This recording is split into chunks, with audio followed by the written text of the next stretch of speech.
Bottled water. It's time to return back to the biggest truth-giving session humanity has yet seen of the core set of the year 2021, released in the year of 2020. We have done white, blue, black, and red. It's time to do green, artifact, and multicolor. Well, we invite our little brown cat. Come on up. Come here. Come on. All right. Oh, this is going to be so awesome. Nope, we're going to get completely stiffed. Now, if you don't know Azusa Lost But Seeking, this cat has lost her mind. Those are mugs. Those are mugs. I know, I haven't taken them to the dishwasher. I've just been hoarding them. This cat is just like, she's doing one of those things where she goes, and has her mouth open. Man, there's too many new smells. All right, let's move our dinner out of the way. All right. If you don't know Azusa Lost But Seeking, this card is a legendary card. Not just literally because it's called legendary, but you may play 2 additional lands on each of your turns. There is a famous deck in Modern that I adore called Amulet Titan that uses lands as like one of the primary tools of the deck. Obviously, this lets you ramp, but there's something really essential about cards that say you may play additional lands versus cards that say seek lands out of your deck and put them onto the battlefield. As many of you may have experienced with Arboreal Grazers, you still, even if you can play an extra land on turn 1, you need to make sure you actually have enough lands in your hand to be able to hit your turn 3 and 4 and 5 acceptably. This is a card that has done busted things in other formats, but it requires a lot of support. And so I'm kind of feeling like Azusa Lost But Seeking is going to be a 0 out of 5 in Constructed, maybe a 1 out of 5 in Constructed. Also, I think it's probably going to be a 0 out of 5 in Limited, but I have hope that maybe there's some way in which Azusa Lost But Seeking can become super, super sick. If there is, ways to seek extra lands. Wait, where's the 2-mana Nissa Find 3 Forests card? Oh, maybe you could do some cool things with that. I don't know. Azusa Lost But Seeking could possibly do some really interesting stuff. Possibly. I'd give her a 1 out of 5 in Constructed. This is Triumph. That's the name of it. This is Triumph. Yeah. Azusa Lost But Seeking, again, does some pretty awesome and broken stuff in other formats. But I'm hopeful for it here. Burl Fist Oak. 2 and a pair of greens. Whenever you draw a card, Burl Fist Oak gets +2/+2 until end of turn.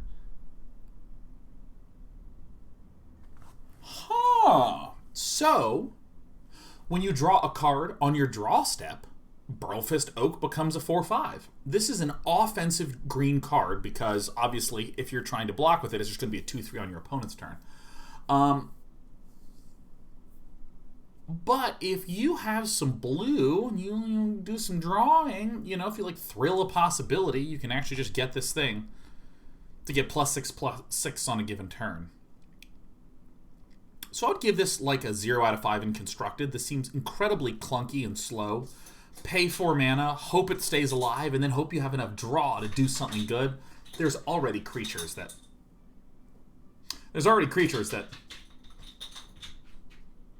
Someone's found a bottle cap.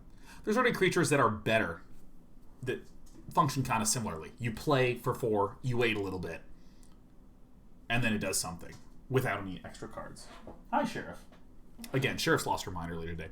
I would give this a 3 out of 5 Constructed, 3 out of 5 Limited, maybe even a 4 out of 5 Limited, because if you just get 1 card draw effect, this is a 6/7 that you're swinging on in with.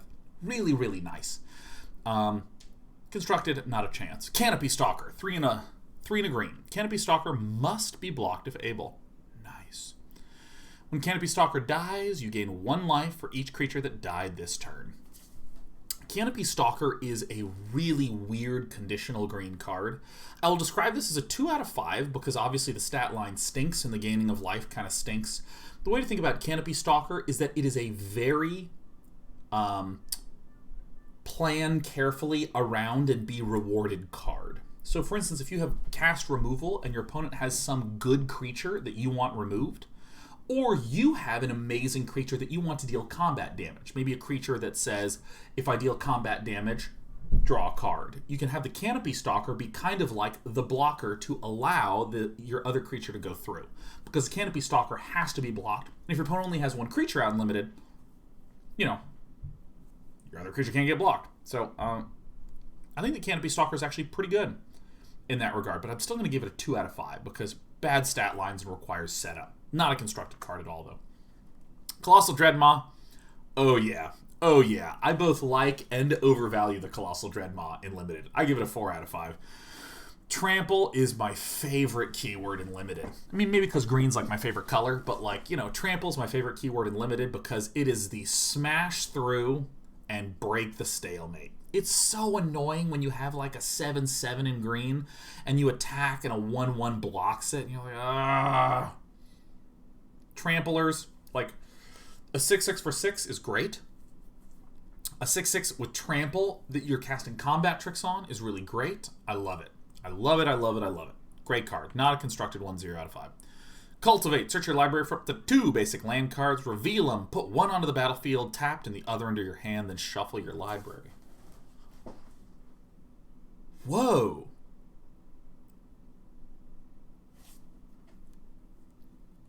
Huh. Wow. That's very good. That's very good. That's very, very good. Huh. That's really good. I mean, it's not astounding in Limited, but I think I'd be happy to play it. I think I will wind up putting that in the deck. It's okay. 2. In Constructed, I'd give this maybe a 3 or even a 4. It stinks a little bit that it's basic land cards, but let's be honest, Teamer Adventures already has 12 basic lands in 3 colors. Ramp at 3 that also gets you a land in the hand is just nice and reliable. This essentially says if you can get to 3 mana, you guaranteed get to 5 mana, which is nice. A lot of times one can think of ramp as getting the big thing way faster, but a lot of times when you have ramp decks, you ramp and then miss a land drop and you kind of unramp. It really stinks. So Cultivate I really like as a way to help guarantee growth in a big green deck, which I do quite a bit.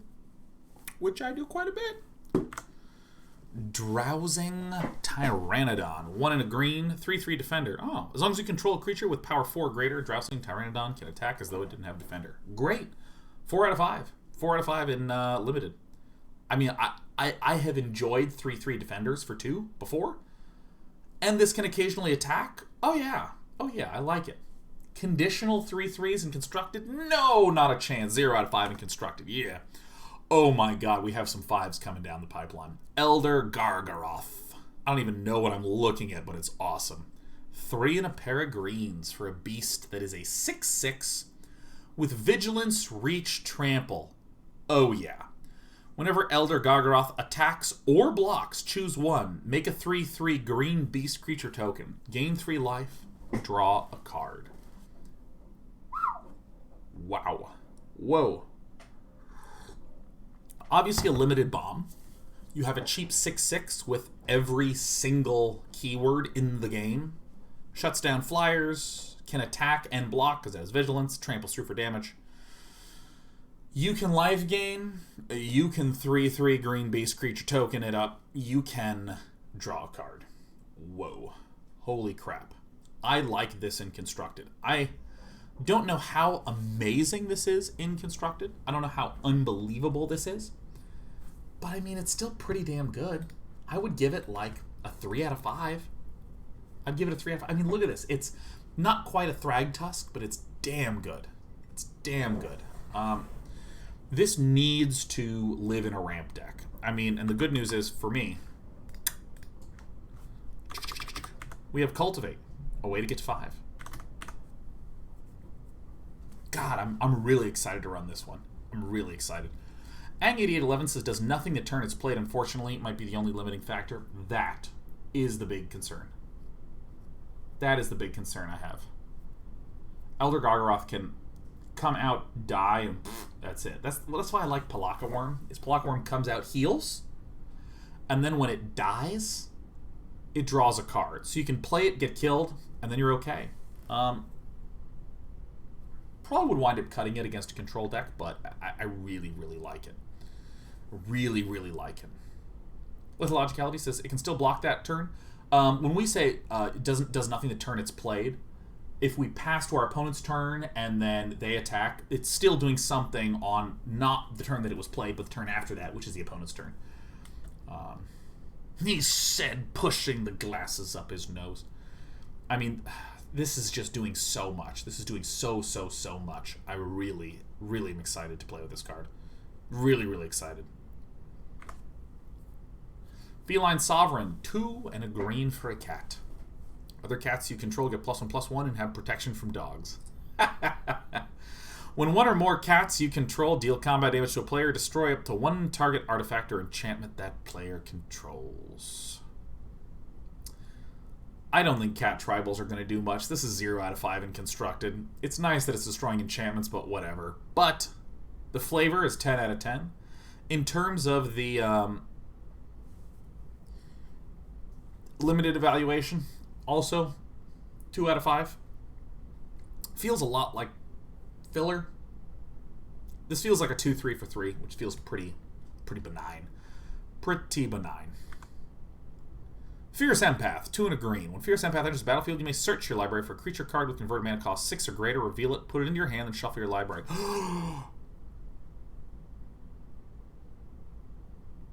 Oh my god. It's Find a Big Boy.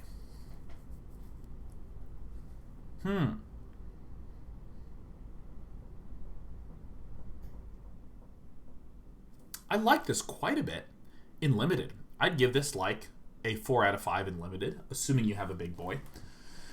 Obviously, if you don't have a big boy, this is just a 1/1 for 3, which sucks. But one of the reasons why I really like this quite a bit in Limited is it's a 1/1 blocker, which does a lot. And it's obviously, it itself aligns with what you want with a 6 mana card, which is Time Bot. It sucks that it is a converted mana cost 6 or greater, not like power 6 or greater. In Constructed, I'd give it a 0. I don't see why you would want to find a specific 6-cost card in Standard. I can't think of a single 6-cost creature that's like a real killer right now.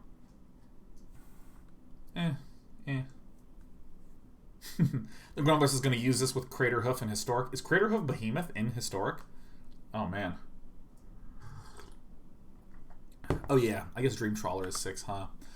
Fungal Rebirth, 2 and a green. Return target permanent card from your graveyard to your hand. If a creature died this turn, create 2 1/1 green Saproling creature tokens. Oh my, is that a good limited card. Oh, yes. Oh, wow. Whoa. I would give this a 4 out of 5 in Limited. This is nice. Creature dies. Make some 1/1s. Here, Despy, let me move my dinner out of the way. Get a thing back. Make some 1/1. I mean, this is solid. I don't see how it's going to do terrifically much. Hello, cat. Were we losing our mind again? What's going on? Tell me. All right, hold on. I have to pet the cat. You can hear some serious scritches going on, but the cat is upset. Do not push that mug. Here, let me put it on the ground. This cat loves dunking her head in coffee mugs. She loves dunking her head in coffee mugs, man. Once they're empty. What is it? Uh-oh. Things are escalating. Dispy! Whoa! Easy there. We're starting to get happy. Hold on. We're gonna start to hear the purr meow. There it is. You can hear the little trilling. You can hear the Dispy. Oh, we're having so much fun. I've got her leg right now. This is the game. Dispy. Oh my god, we're getting happy. Dispy. Yeah. Oh, we got some scritches going on. Oh my god. Do you evaluate cat tribals being good? Okay, that's good to hear. What about dog tribal? Nothing? Maybe it's because I'm not speaking in a high-pitched enough voice. Dispy. Dispy. Oh. We have a bottle cap. We have a bottle cap. What are we going to do? Get it. Now you will hear that noise as she bats it around. Just listen.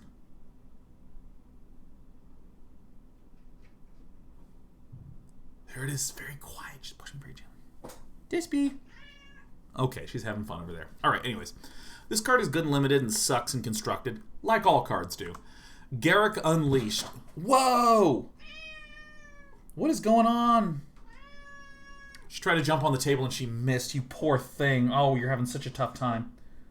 Oh, we need some more scritches. I will literally ruin my own content stream to make sure you're happy. Okay. She's back to looking at the coffee cup. Garrick Unleash something? There's an axe in the way. 2 and a pair of greens. Starts with 4 loyalty. Nice. Up to 1 target creature gets +3/+3 and gains trample until end of turn. Ah, yes. Ah, yes. Time to get some big growth going in the +1.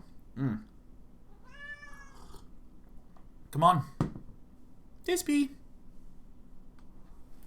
Uh-oh, we're upside down. Oh my god, we're upside down. Okay. -2 is create a 3/3 green beast creature token. Then, if an opponent controls more creatures than you, put a loyalty counter on Garrick Unleashed. Oh, that's kind of an interesting one. It's like a double self-defense. It's at 4, which is actually kind of a pretty good cost. You get an emblem with at the beginning of your end step. You may search your library for a creature card, put it onto the battlefield, then shuffle your library. This is kind of cool. I like 4-mana planeswalkers. Hey, Despy. What are you doing? This cat is lost. Both my cats have gone insane. Hey, Des. She's trying to find something to rub against, but everything is unstable. Yep. Hi. You've lost your mind, and I love you so much. Oh, I put too much energy into the cat. Put too much energy into the cat. It's okay. Look, sweetheart, just rest. I know I've really stressed you out by petting you, giving you love, scritching you, telling you I love you, giving you heating pads, and all sorts of high places. All right, this tail is going insane. It's going insane. I'm obviously going to give this a 5 out of 5 in limited because it makes 3/3 green beasts. Hooray! And the emblem is pretty insane. The -2 is more desirable than the +1, though, which is what makes it a little bit awkward. But I mean, you know, make some beasts chill a little bit. Eventually -7 and just start placing things onto the battlefield. I mean, this is incredible. This is incroyablement. In constructed, this feels a little bit less dope. A little bit less dope. I think if there is a green stompy but not so rampy deck, Garrick Unleashed actually feels pretty good. But the problem I'm seeing is that there's the 4-mana Vivian. There's the 4-mana Vivian that is just killer. Just killer. It's a removal and it gives something permanent +2/+2. I mean, Garrick Unleashed is not as good as Vivian. So I would give it maybe a 1 out of 5 in constructed. Garrick does not actually seem very good in constructed. Doesn't actually seem as good. This is undeniably better versus a control deck than Vivian is, because Vivian requires creatures out.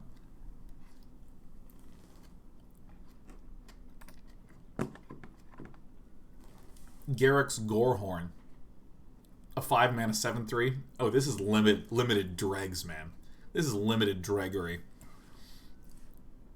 Garrick's Gorehorn. Oh my god. 7/3. Okay, not in constructed, but this is a hilarious card to have in limited. This is kind of like a 1 out of 5.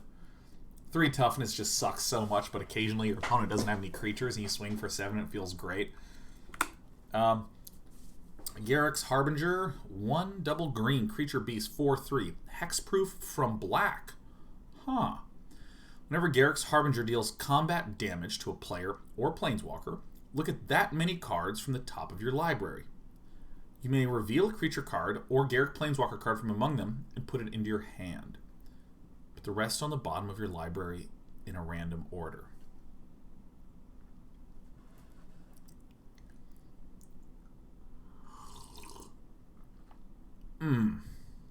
This is a 3 mana 4/3. A 3 mana 4/3 for a 4/3. Wow. And it starts to let us draw. That's pretty nice. I have run a lot of mono green Stompy, and the 3 mana slot is always the problem. It's always this huge hole. Gemrazor has been attempting to fill that a little bit, but you still need a 1-drop or a 2-drop to mutate onto. Just getting a 3 mana 4/3 is really nice. I think that this is probably a 3 out of 5 in Constructed.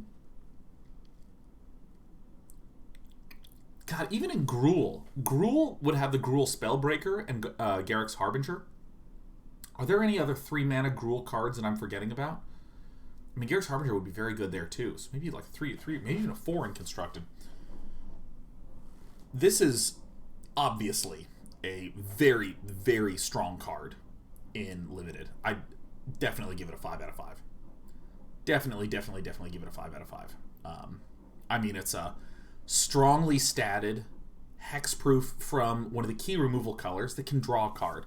I might have to give it a 4 out of 5 in Limited just due to the 3 toughness. Just due to the 3 toughness. Kind of stinkers. There. Garruk's Uprising, 2 and green for an enchantment. When Garruk's Uprising enters the battlefield, if you control a creature with power 4 or greater, draw a card. Nice. Creatures you control have trample. Nice. Whenever a creature with power 4 or greater enters the battlefield under your control, draw a card. Nice. Not in Constructed, though. No. This is a limited card. This is a 4 out of 5 limited. It's a nice card draw. Often you can play Garruk's Uprising and draw. Or you can play Garruk's Uprising and then play a creature and then draw. It's very nice that it happens upon battlefield entry, which is very difficult to work around. This is pretty fun. In Limited. 0 out of 5 Constructed, but, a 4 in Limited. I like it. Gnarled Sage, 3 double green, a reach 4/4. As long as you've drawn 2 or more cards this turn, Gnarled Sage gets +0/+2 and has Vigilance. 2 out of 5 in Limited, 0 out of 5 Constructed. Absolute pack-filling nonsense. Super unexcitable. Even in the art, you can tell the Gnarled Sage isn't particularly happy to be here with us today. He's just like, oh, hey guys, I heard there was a party, and I was feeling kind of bummed out, so I came over. Yeah, he's kind of maybe a 1 out of 5 in Limited. I don't know. No one likes the Gnarled Sage. Heroic Intervention. I revealed this card, and thus this is the best card in the set. Da! Permanents you control gain hexproof and indestructible until end of turn. This is excellent in Limited. This is a fantastic combat trick. You swing with everything. They block. Even if they only have 1 disadvantageous block, you can then Heroic Intervention. Turn all those trades into slays. It's nice. In Constructed, hexproof and indestructible is incredibly nice. It's also really nice that it's just a blanket term.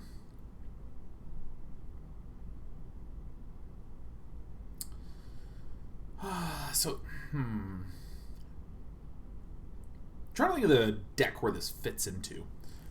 Like, E to Extinction exiles everything. Against various board sweepers, I mean, yeah, indestructibility is incredible.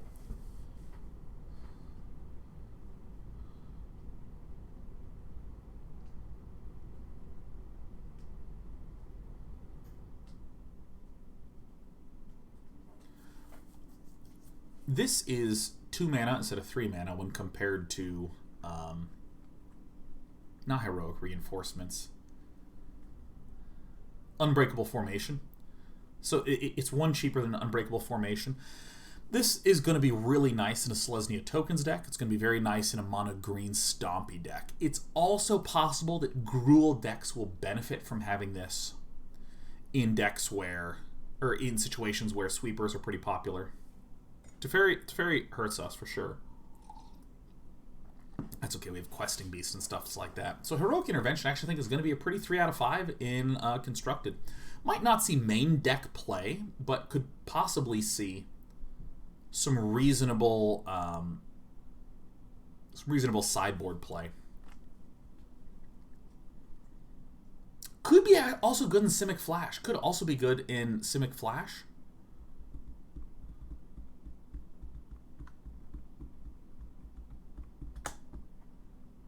Yeah, I'm gonna go give it a 3, but maybe I'm just like, eh. Antibody says this is Anti-Casualties of War. Yeah, it's really nice. It's really nice in that regard. There's a lot of really powerful effects that exist right now. I mean, the one thing it doesn't get around, obviously, is counterspells, which stinkers. Hunter's Edge, 3 and a green. Sorcery, put a +1/+1 counter to target creature you control. Then that creature deals damage equal to its power to target creature you don't control. 0 out of 5 in Constructed. We've seen many, many, many options for fight-style effects. This is so much worse than Vivian that, I mean, you just play a whole Planeswalker, blow something up, and you can still do stuff. Limited, I mean, I guess I would give it a 4 out of 5. It's very expensive, requires a creature. It's good that it's not fight, it just deals damage, but still, you know, if you play Hunter's Edge and they remove your creature, then you're kind of SOL. So, I think Hunter's Edge is a limited card, and I'd only give it a 4. I like removal in limited a lot, as you can tell, but, you know, bad is bad. Man, we were actually going at a pretty good pace. You think we're going to get done by 7? Who knows? Invigorating Surge, 2 and a green. Put a +1/+1 counter on target creature you control, then double the number of +1/+1 counters on that creature. Boy do I want a Johnny's Pride Mate to just become a 40/40 all of a sudden. Ah, Golden would love that. So, it's a combat trick. It's kind of a 3 out of 5 combat trick. It's kind of nice. It's kind of nice, you know, if you have like a 3/3 versus a 2/2, you can Invigorating Surge the 2/2 to not just win against the 3/3, but you now have a permanent 4/4. I mean, these are the kind of things that gets me excited as a little combat trickery. Instant speed, but it's a 3 mana combat trick, which is a little bit pricey, but, you know, it seems good. Seems good. Oh, this with a Stonecoil Serpent? That's awesome. No one will ever run this in Constructed, I don't think. I think this is a 0 out of 5 in Constructed. But yeah, pretty good in Limited. Joel Rail. Joel Rail, Moinvuli Recluse, 1 and a green. Whenever you draw your second card each turn, create a 2/2 green cat creature token. Oh, did you hear that, Despy? She's gone! Okay, until end of turn, creatures you control have base power and toughness XX, where X is the number of cards in your hand. Huh. Huh.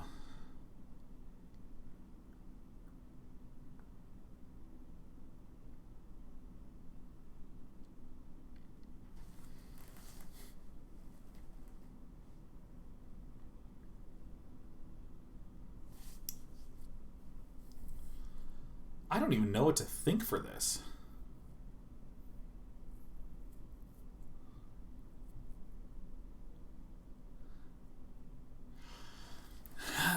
This card is weird, man. This is a really weird card. I mean, maybe in some sort of, like, cycle deck where you just try to make 2 cats. A cat on your turn, a cat on my turn. I mean...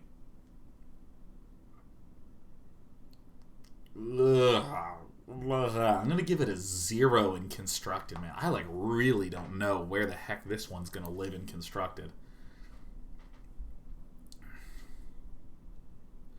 And the ability, I mean, give things base power and toughness XX. I mean, if I'm green, I don't really have a ton of stuff in my hand. I just don't even get what deck this goes into. Like, all the green decks don't really draw 2 cards in a turn.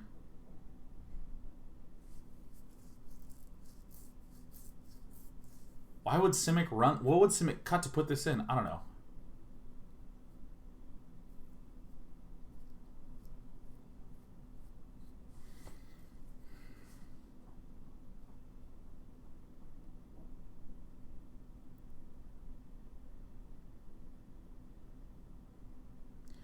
Six mana green is not hard to do. I'm not saying that we'll never have the 6 mana. I'm saying that we won't have a lot of cards in our hand. It's a win condition by itself. That's the thing, is that it's not a win condition by itself. I have to have other cards that are enabling this. I have to have other card draw things that enable this.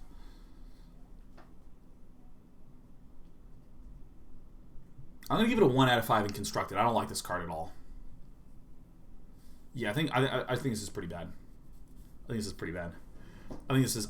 No, this is 0 out of 5 in Constructed. I'm going to die on this hill, man. This is terrible. This Jorel Monvuli Recluse. I think it's a 0 out of 5 in Constructed. I think it's a 0, 0, 0 out of 5, 5, 5 Constructed. In Limited 2, it feels not great. I need a lot of draw card effects to make any cats. Like, if it's a 1/2 for 2 that makes 1/2/2 green cat creature token, okay, I guess it's gotten a little bit of value. So I'd give it maybe a 1 or 2 out of 5 in Limited, but it seems like barely reasonable. I can imagine maybe a Simic deck in Limited where I've drawn a good amount, or I've drafted a good amount of draw cards or cycle cards. Then maybe this can make 3/2/2 cats. Yeah.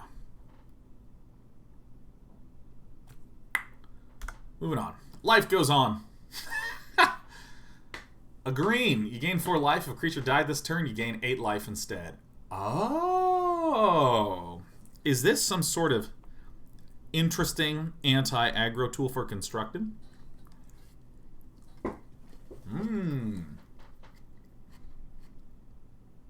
Got some life gain. What a shame. No, I think it's 0 in both, right? 0 in both?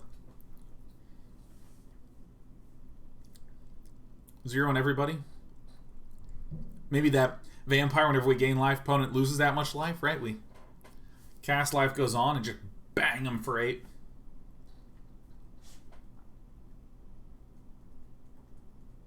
Yeah, I'm going to give it a 0. Absolute 0. I mean, like, why is it exciting to gain 8 life?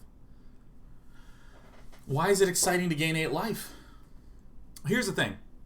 Almost all things that proc on life gain happen whenever something gains life, not whenever the amount of life gain is big. Like, a Johnny's Pride Mate gets a +1/+1 counter if I gain 1 life, or if I gain 8 life, it just gets a +1/+1 counter. So repeated instances of life gain are very exciting for those kinds of cards. With this card, I'm spending the entire card just to proc life gain.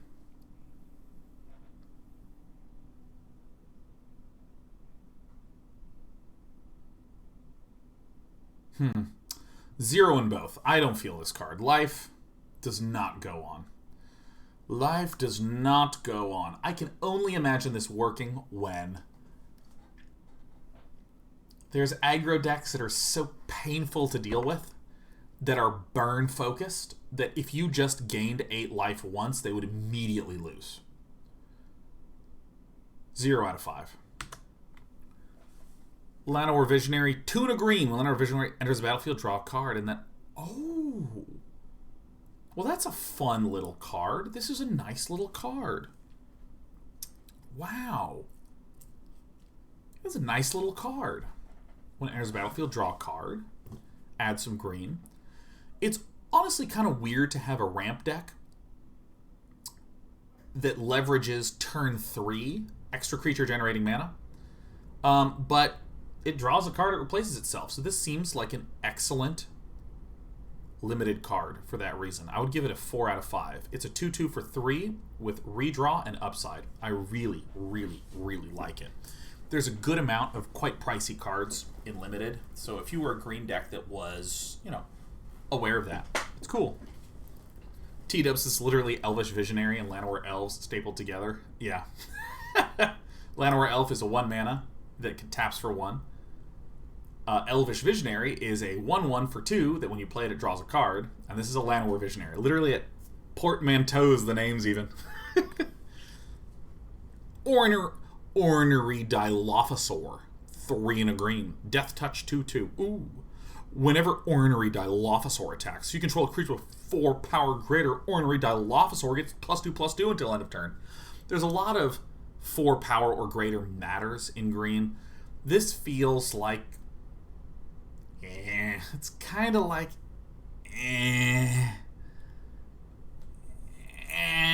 like the thing about this is that like it's a 2/2 Death Toucher, which can shut things down. You can kind of think of this as a 4/4 circumstantial removal, but only defensively. And occasionally it gets big. I guess it's okay in limited. Not a constructed card. Maybe a 2 out of 5, 2 out of 5, 2 out of 5, something like that. 2 out of 5. Yeah. Portcullis Vine. Wow, Portcullis Vine. I haven't seen this in ages. Oh man, this is not a constructed card. Well, is it a constructed card? Has Portcullis Vine ever seen constructed play? Hold on, let me chew for a brief moment because I'm quite hungry.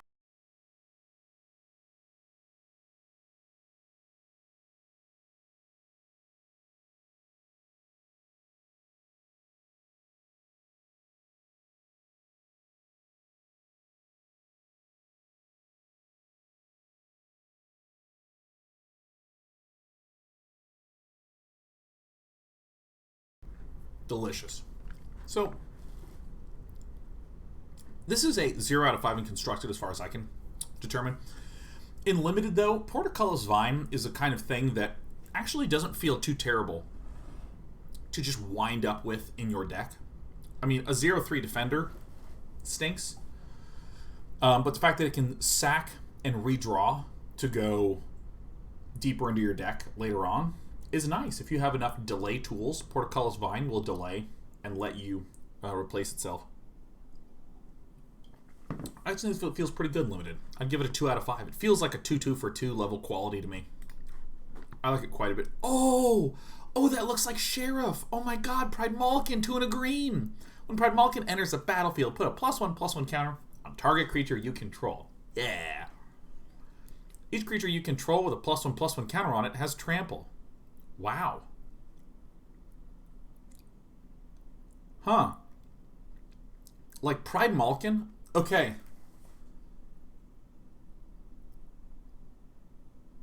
This is a card where I know what it's saying, but this doesn't make sense at all. This makes no sense. Look at me, I'm a prideful cat, and everything that's huge has trample. Like, I don't understand the narrative being presented here. This is weird. Hey, Ewok Nations, thanks for the 10 gift-a-ronies in our state of confusion. Is this weird to you as it is weird to me? Like, what does this dainty little cat have to do with +1/+1 counter and then giving everything trample? I don't know. It's weird. I don't understand it. It makes no sense to me. Anyways, now as a card, it is kind of a 3/2 for 3 with trample. It seems very mediocre and limited, unplayable, and standard. And it's just so confusing, I wish not to give it a rating. I'm going to just put question marks across the board. Primal Might. X green. Target creature you control gets +X/+X until end of turn. Then it fights up to 1 target creature you don't control. Oh yeah. Oh yeah, oh yeah, oh yeah. This is a very excellent limited card. 5 out of 5. You're making something big, fighting, and then you get to swing with it. Like, this is it has some fragility, obviously, because the underlying creature gets zapped and, like, all green fight effects that can really suck. But the fact that you get +X is quite nice. Quite nice. So you do this pre-fight and then bang in. I think this is the sort of card that needs to be played with some care but can finish games. Yeah, X equals 0 is also a reasonable play for this, because then it's just a prey upon, which is good. Not a constructed card at all, but limited wise, seems good. Seems good. Okay.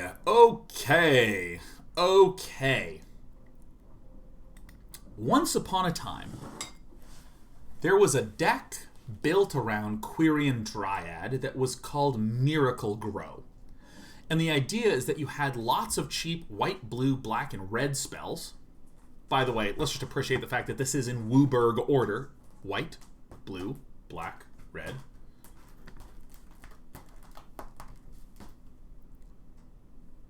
Hi, sweetheart. Alright, goodbye. Yeah, there were decks that ran a lot of cheap white, blue, black, red cards. And Quirion Dryad would come out as a 1/1, and then you would just protect it, buff it, hexproof it, things like this. And then it would be like a 7/7. And remember, this is +1/+1 counter, not gets +1/+1 till end of turn. Oops. Oh, no. So this was called Miracle Grow, because of the fact that, you know, like the Miracle Grow product, that it would get really big and really big and really big and really big. This was such a popular format that when the game Hearthstone came out, there was a rogue deck where, kind of conceptually similarly, you would have this one creature out that anytime you played a spell, you could draw a card. And there was another card called Questing Adventurer that whenever you played a card, you'd give it +1/+1. So you would play this Questing Adventurer and protect it and grow it and grow it and grow it, and then, like, draw cards with the other one. So that way you could play more things. And there were lots of zero-cost spells in Hearthstone. So to appropriate the Miracle Grow term to this new Hearthstone deck, people called it Miracle Rogue. And the funny thing is that Questing Adventurer that I talked about, that basically was Quirion Dryad, but in Hearthstone, eventually people realized that that card was not really that good, but people started to change focus to...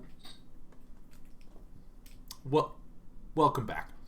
People started to change the focus of the deck to that card that I mentioned earlier, the Gadgets and Auctioneer, that would draw a card every time you cast a spell. Then it became about protecting that card drawer, because the card draw wound up being more important than the +1/+1 on a Questing Adventurer. So, what's interesting is that pretty quickly into Hearthstone's life cycle, people were no longer using the Questing Adventurer and instead were super focused on this other card. So people would come in and they would say, where did the term Miracle Rogue come from? And the answer is, comes from this card, Quirion Dryad, whose deck was called Miracle Grow. That's where it did come from. And it was based upon the Questing Adventurer card that no one else sees, and it's just sort of stayed over. But people would instead say, it's because you draw so many cards that it's sort of like you're just digging for a miracle with it. And that's sort of fascinating, that the actual meaning is there, and there's people that didn't know the actual meaning, and they sort of intuited what they thought it should mean, and they were fucking wrong, and that wrongness got perpetuated. So now if you ask where does Miracle Rogue come from, you actually get like 2 different answers. Also, is my camera focusing well? But anyways, I'm going to give Quirion Dryad a 5 out of 5 in Constructed, because there is 1000% going to be many decks that try to build around Quirion Dryad and make a modern Miracle Grow deck. And of course, when people hear Miracle Grow, there's probably going to be people that say, oh, Miracle Grow is a term that's based off the Hearthstone deck Miracle Rogue. And it's funny because I remember a similar thing happened. Let me see if I can trace through it. That in Warcraft 3, there was the character, the Abomination, which is a undead tier 3 unit. And as many of you know, Dota is a mod on Warcraft 3. So one of the heroes in the Warcraft 3 mod Dota is called Pudge, and Pudge just used the Abomination model. And Pudge is a very popular hero in Dota. So then League of Legends comes out in 2009. Dota 2 goes into beta in 2011, I believe. And then in 2013, Heroes of the Storm comes out, and there is an Abomination character in Heroes of the Storm. And when people saw that, they said, Blizzard just ripped off the art for Pudge. Isn't that interesting? I mean, Blizzard made the original Abomination. And so, of course, they would just try to make a hero Abomination that looks exactly like their Abomination. And Pudge is trying to look a little bit like the Abomination, but different enough that there's not any copyright issues. I mean, it's fascinating the way that you see references build to references, and then finally here's this reference, and someone's like, oh, this is a ripoff. And it's like, no, this thing was built on the original. This thing is the original. That's so fantastic. Ah, so good. All right, here we go. Oh, yeah. What do we think about this in Limited? Quirion Dryad is going to be a really interesting card in Limited because there's clearly red and blue prowess decks. If a red and blue prowess deck splashes for Quirion Dryad, I can actually see this becoming legit. However, Quirion Dryad is one of these things that often is a 3/3 for 2 after some turns to the point where it's no longer that good. A 2-mana 3/3 is good because it comes down and it can start immediately putting pressure on the opponent before they have enough time to catch up. If I play a 1/1 and a few turns later it's a 3/3, well, now it's like turn 4 or 5. There's already answers for 3/3s then. So this is what makes this maybe a little less powerful in Limited. I'd give it a 2 out of 5 in Limited, but I think it's 5 out of 5 in Constructed. It seems like a very clear build around. Maybe not 5 out of 5 in Constructed. I'm not actually thinking too deep about this. I'm just going, this used to be a good deck, so it's probably going to be good again. But obviously that wasn't the case with Grey Merchant of Asphodel, which I did give a 0 out of 5 correctly because I'd never seen it before. I'm the best around. Ranger's Guile.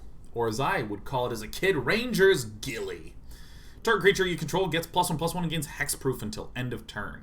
Ooh. Whoa. Ooh. Huh.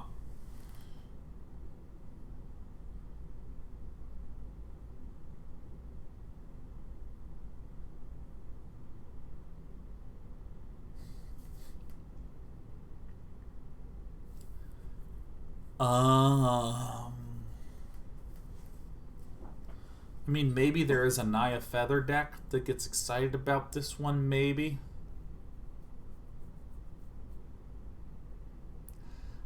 I don't feel good about this in Constructed, and I can't give a really good answer, but I give it a 0.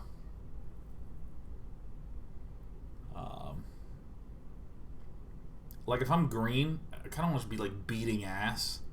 Or maybe I'm going wide in Selesnya, then I'd want Heroic Intervention. I don't know, it feels very feathery or zero-y. It feels bad. It feels bad to me.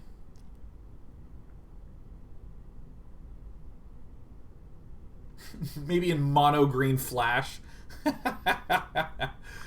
don't know, man. I don't know. Yeah, like blue-green flash, I guess, is like the only place where like maybe here would be a thing. Like maybe, I don't know.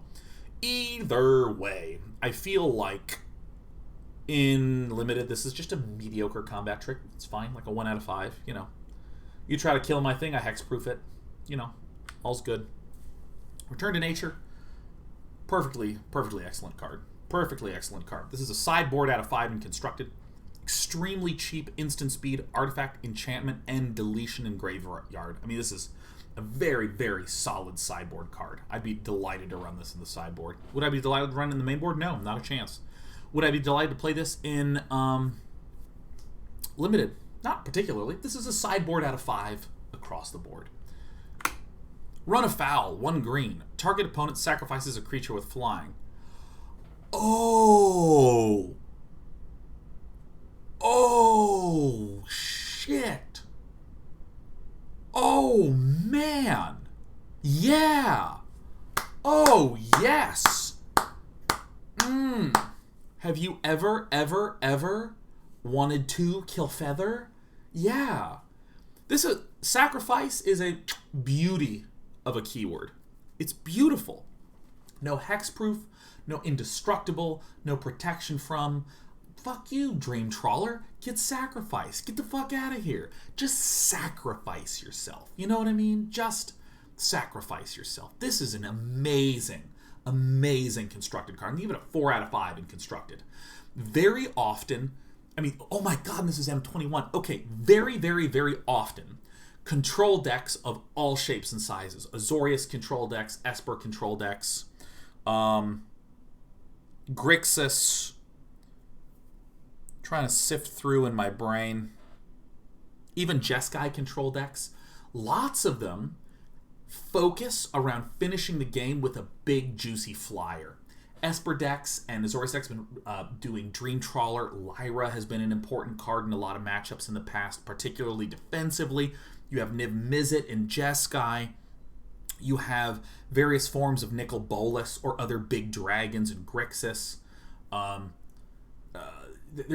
Hell, even some of the blue-green control-y decks wind up with a big Hydroid Krasis, things like this. You can just force the opponent to sack that for 1 mana. I mean, this is incredible. This is incredible. Wow. Wow, this is astounding. This is astounding, astounding, astounding, astounding. Wow. Man, I'm going to give 5 out of 5 in constructed. This is amazing. This is amazing. Shit. 1 green. Jesus. This is also incredibly good in limited. Not as amazing necessarily, because what if your opponent just doesn't have a flyer? You know, what are you going to do? Wow. Run afoul is good. That's good. 5 out of 5 constructed. I'm going to give it a 3 out of 5 in limited. Feels very similar to Plummet, except it's just so cheap and unavoidably targeted. Similarly named. Thanks for the 5 gifts, man. Hope you're having a good day. I'm having a good one. I'm loving going through all these cards. I'm loving it. I am loving today. Sabertooth Mauler. There's Despy. 3 and a green for a 3/3 cat. At the beginning of your end step, if creature died this turn, put a +1/+1 counter on Sabertooth Mauler and untap it. Okay. Maybe giving this a 4 out of 5 is a little bit much, but I really like this card. A lot. A lot. This is amazing. Often you can attack, maybe get a trade that's reasonable, play the Sabertooth Mauler as a 3/3 and it immediately becomes a 4/4, and then do a combat trick with it later. It's a good, and also another reason why I'm giving it 4 out of 5 is it has a clear path to becoming 4 power, and we've seen a ton of 4 power matters cards, both in red and in green. So yeah, 4 out of 5 in limited. A big fat nope in constructed. Sanctum of Fruitful Harvest. At the beginning of your pre-combat main phase, add X mana of any one color, where X is the number of shrines you control. What did the white shrine do?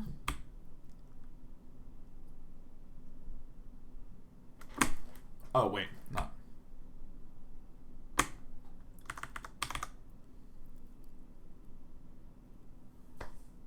Oh, this one's bad. Let's see if I can just... Red, green. That was pretty close. You gotta admit, that was pretty close. That was pretty close. I was 2 cards off. Sanctum of Fruitful Harvest. At the beginning of your pre-combat main phase, at X mana of any one color where X is the number of shrines you control. God, that just sucks so much.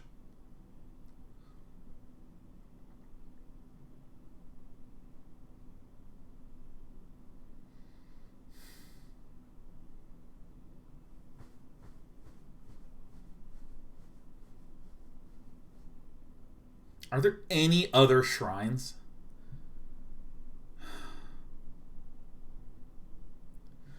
I mean, I guess I'll just be going 5-color shrines, trying to make it work.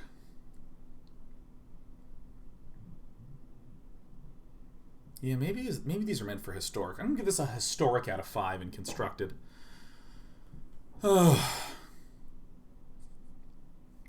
This is actually just ramp in limited, so it's a 1 out of 5 in limited. I mean, I'm thinking of this just as a search your library for a land, you know. Yeah, I don't know. This just seemed like all the shrines benefit upon having other shrines, but like only the Drain Life one felt really good for me. Like if I went black shrine, green shrine like this, and then I'm getting 2 mana and draining for 2 a turn. What did the red shrine do? What was it even called? I have to discard a land or a shrine card. Okay. Yeah, maybe Jun Shrines. Huh? Maybe Jun Shrines. Discard your shrines, deal damage, get mana, deal damage, get mana. Ramp, get shrines, deal damage, ramp, make big spells, do damage. Sure, I'll go Jun Shrine. I don't give a damn. This card is Junned out of 5 and totally mediocre and limited. Scavenging Ooze. 1 and a green for the Ooze. Ugh, God, that art is so gross. Ugh. Exile target card from a graveyard. If it was a creature, put a +1/+1 counter on Scavenging Ooze and you gain 1 life.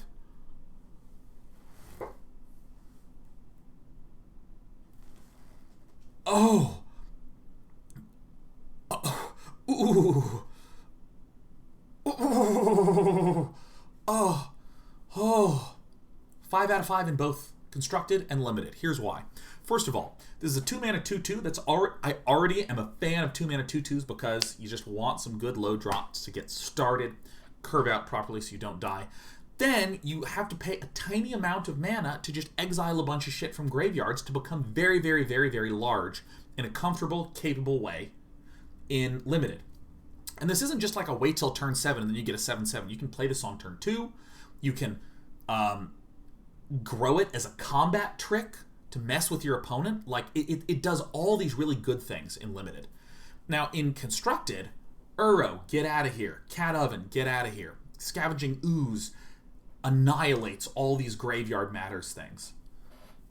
I mean, and it's a 2-drop you can play on turn 2 in an aggressive deck, and it's a 2-drop that you can play on turn 6 and exile stuff from your graveyard.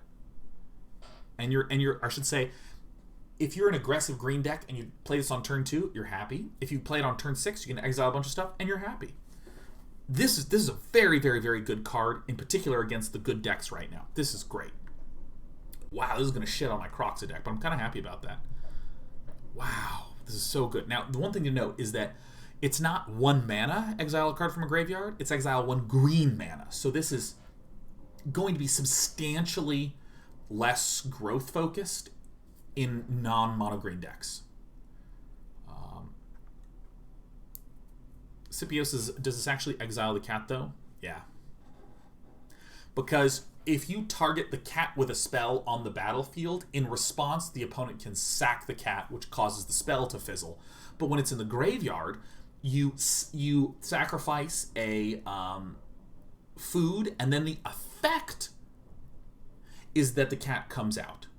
With the oven, it's the cost is sacrificing the cat.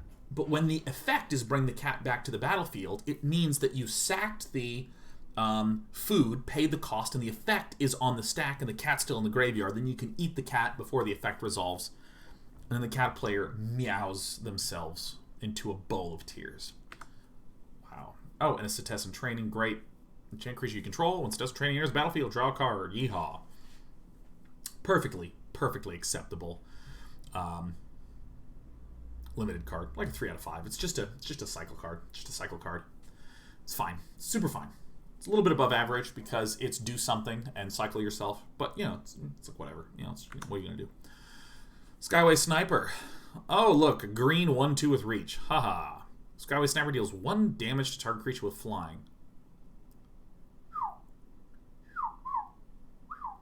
This is a 4 out of 5 limited card. This is a great limited card. I know it has a slightly narrow usage set. It's a 1/2 for 1 with reach, which by itself, I generally hate 1 mana cards in drafts, but, you know, this is a very versatile defensive card. But then, I mean, you can just burn all your mana, blowing up creature after creature after creature in the skies is really nice. Most flyers have 1 or 2 toughness, so it's very rare to have more than 3. So I think Skyway Sniper actually has a lot of legs to shut down Azorius decks. So unplayable and constructed. Snare Spinner, 1 and a green for reach, 1/3. Whenever Snare Spinner blocks creature with flying, Snare Spinner gets +2/+0 until end of turn. Just a very solid body, 3 out of 5. It's totally fine. Totally fine. Eats all the flyers, doesn't eat much else. It's fine. Unplayable and constructed. Spore Web Weaver, 2 and a green, reach, hexproof from blue. Ooh! Whenever Spore Web Weaver is dealt damage, you gain 1 life and create a 1/1 green Saproling creature token. Huh.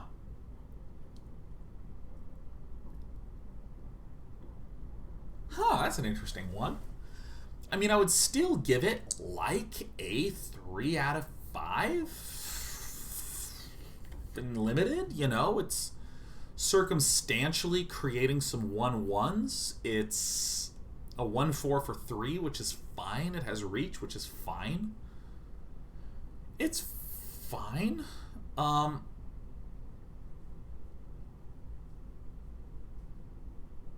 Is it good and constructed? No.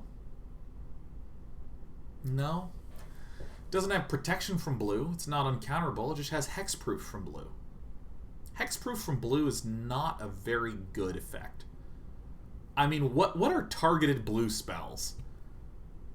Bounce, capture spheres, you know, deep freeze. I mean, it stops Teferi Bounce, woohoo, and Spore Web Weaver then can proceed to not do anything effective against Teferi. And we ping for 1, it gains 1.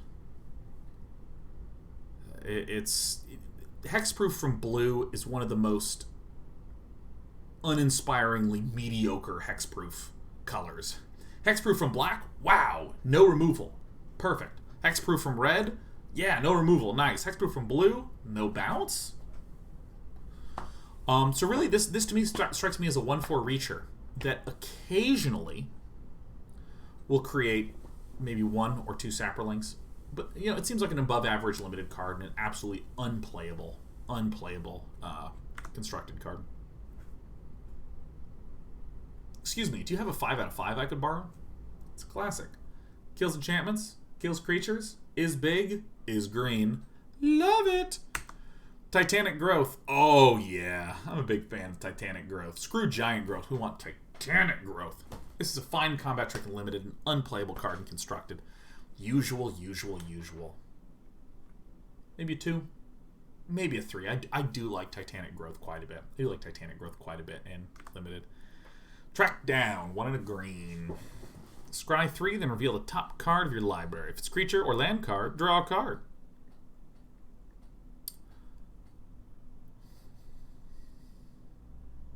Super poor to include in any of your green decks ever.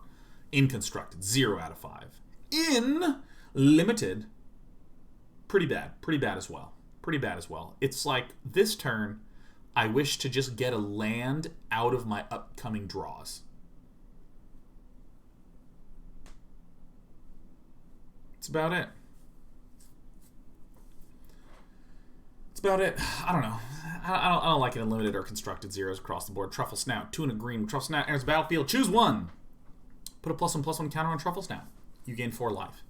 Totally fine pack filler. It's a little above average. It's like a 2.2 out of 5 because it's a 3/3 for 3, which I like.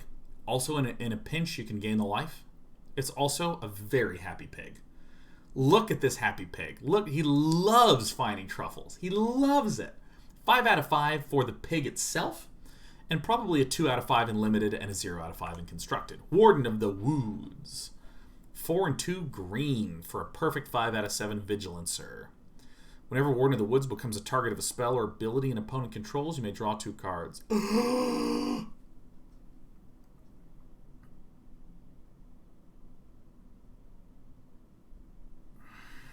Electra says it's 2/2 for 3, not 3. No, it says, look, put a +1/+1 counter on Truffle Snout. It's a 3/3 for 3.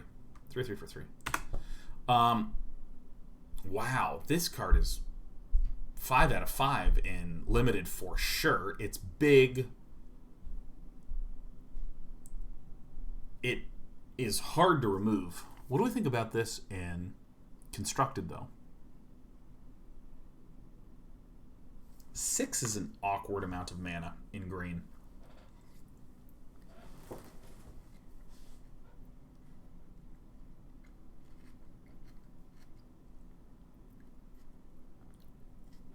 It's owned by Board Wipes. Super hard.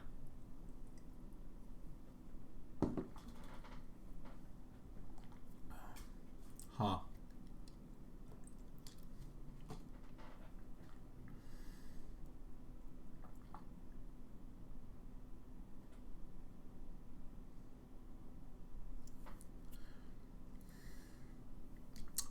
I'm not sure. I'm not sure what to think about this. I don't really know. This would work really great in the Plants vs. Zombies episode of What the Deck coming up on June 29th. But I mean, I don't know. I'm going to give it a 1 out of 5 in constructed. I can see some merit. A mediocre beater for 6 mana that redraws 2 cards upon targeting. That is a sick, sick card.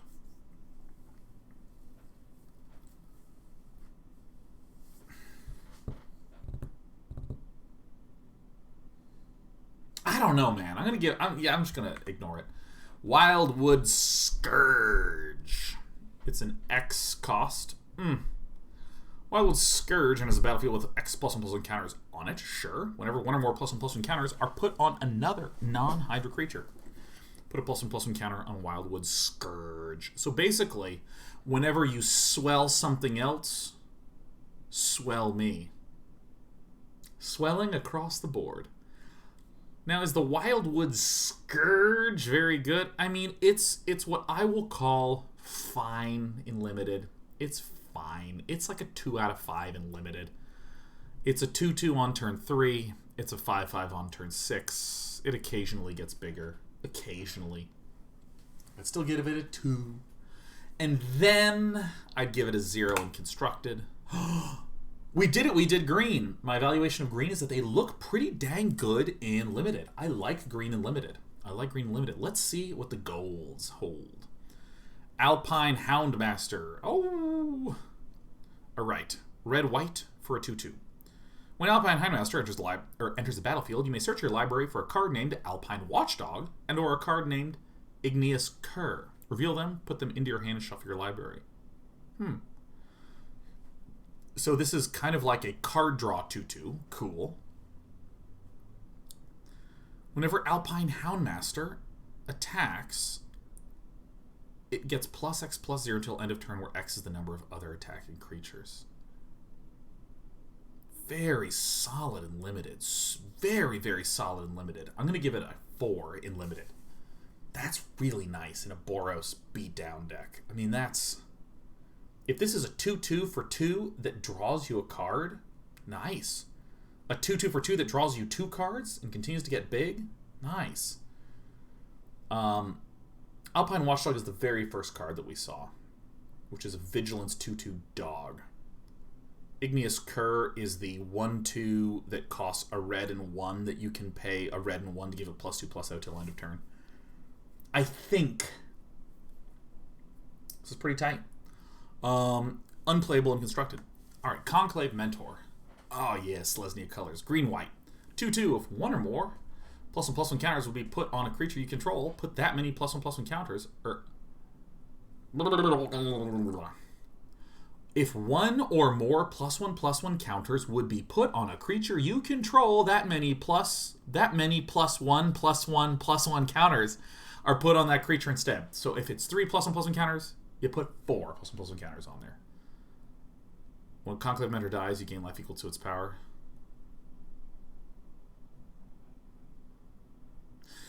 The only interesting constructed merit this has is if you have, say, some token generation, and then you play something that gives +1/+1 counters on everything, then everything gets +2/+2 counters.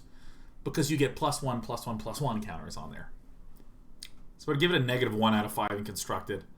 I'd give it a 2 out of 5 in limited. It's very, very uninspiring to me. Very bland. Direfleet Warmonger. 1 in the Rakdos colors. Black-red. It's an orc pirate that's a 3/3 for 3. Nice.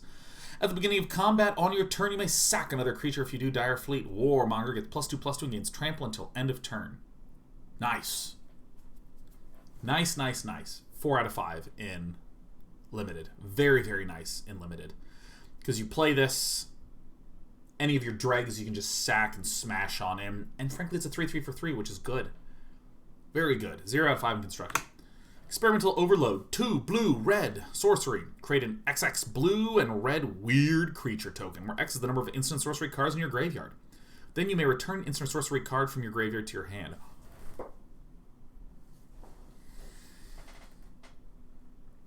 This is a nice limited card. This is a nice limited card right here. This is nice. This is really, really, really nice. Oh, yeah. Oh, yeah. Blue and red have already shown a lot of prowess cards, a lot of reasonable, cheap instants and sorceries to cast. You know, even if you have 3 or so instants or sorceries in there, pay 4 mana, make a 3/3, draw a card. It's nice. It's really, really nice. It's a solid 4 in limited.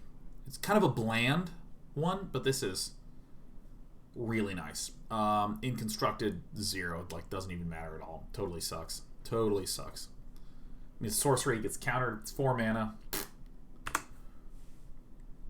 Oh, I love this art. It's so anime. Indulging Patrician.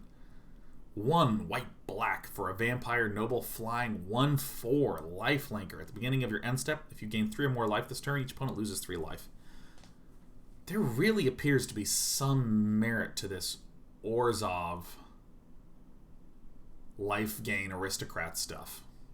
I think this is going to be a 2 out of 5 in constructed because it fits into the Orzhov colors. And I think that like Cruel Celebrant shenanigans is going to be really nice. This is interesting. I mean, a 1/4 flying lifelinker. But there's a lot of potential where, like, Indulging Patrician attacks for 1, so you lifelink and gain 1 life, which if you have the other vampire out, because you gained life, the opponent loses life, so now you've dealt 2 damage this turn. Gain 3 life, or you've gained 2 life this turn. Wait, no, I'm doing that wrong. I'm gonna stop talking. This card's neat. What do I think about this in limited? Let me tell you, I cannot conceptualize how life gain works in limited. It could be that there's just a good life gain deck in Orzhov. I sure heckin' don't know. So I'm gonna give it like a 2 out of 5 and no, it's probably a 3 out of 5 in limited. A flying 1/4 lifelinker is nice. It's a very good defensive card in limited, actually. I'd give this a 3 out of 5. It can occasionally ping your opponent to death. Often doesn't. It can definitely deny a bunch of damage. Occasionally you can just start draining your opponent's health. Leafkin Avenger. Oh, he's so mad. In the Gruul colors, 2 red, green. Add green for each creature you control with power 4 or greater. So at the very least it can tap and gain 1. 8 mana, Leafkin Avenger deals damage equal to its power to target player or planeswalker. Ooh, yeah. Cool. 4 in limited. 4/4/4 in limited. 0 in constructed. Not a chance in hell this matters in constructed. This is a nice card. 4 power enables the 4 or more power stuff. You can also, like, 8 is pretty damn pricey. Pretty damn pricey, but again, make a lot of walls, get a lot of 1/4, 1/3, 2/4, 6/6s kind of things in there. There's some good common big green creatures, delay the game, and then just burn them for 4 a turn.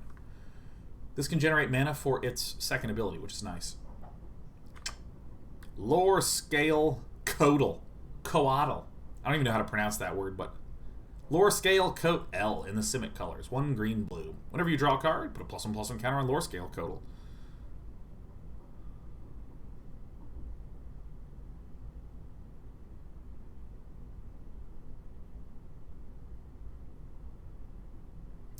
think I'm going to give this a 5 in limited. I think I'm going to give it a 5 in limited.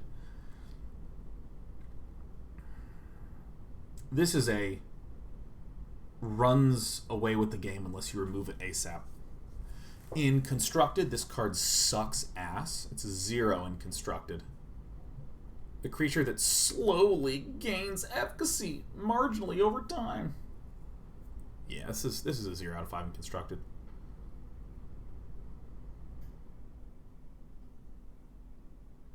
Yeah, it's not going to do anything Constructed. Simic Cycling. I mean, Flourishing Fox that comes down on turn 1 is really only a threat because it comes down on turn 1. If you have a Flourishing Fox that came down on turn 3, it's like super trivial to deal with. Yeah, I'd give it a 0.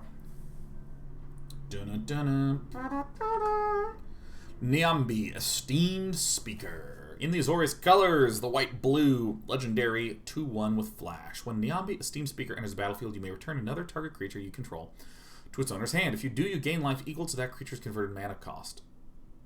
You can discard a legendary card to draw 2 cards. Wow, this is a little Swiss Army knife, huh? A 2/1 flasher. Return another target creature you control to its owner's hand. If you do, you gain life equal to that creature's converted mana cost.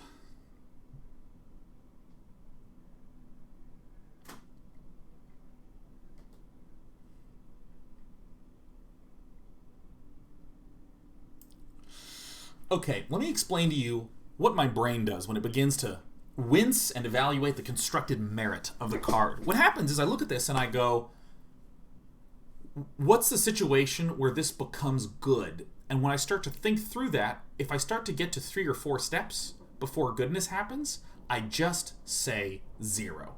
This is a 0, 0, 0, 0 out of 5 constructed standard card. This is terrible. This is just terrible. When you play Niambi, you can return only a creature you control. So this is, in theory, you'd say, I'm going to use this to get around removal. Why not just run a different flash creature? You know what I mean? If you could run a 2-mana flash creature, if your opponent targets your creature, you would just play that flash creature anyways. Now, there's similarity. There's sort of like a congruence between these two situations. But if instead of running Niambi, you are running the flash creature, when you have no creatures out, you can still flash down this creature. Yeah, I mean, a 2/1 flash is right? It's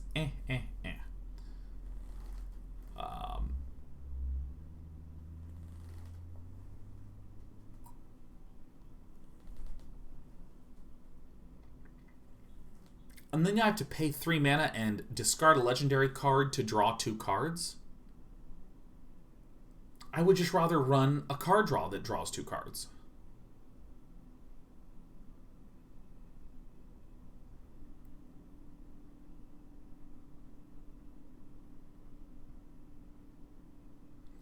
See, I'm trying to think through the steps that's going to make me hyped to return one of my own creatures to my hand and be left with a 2/1.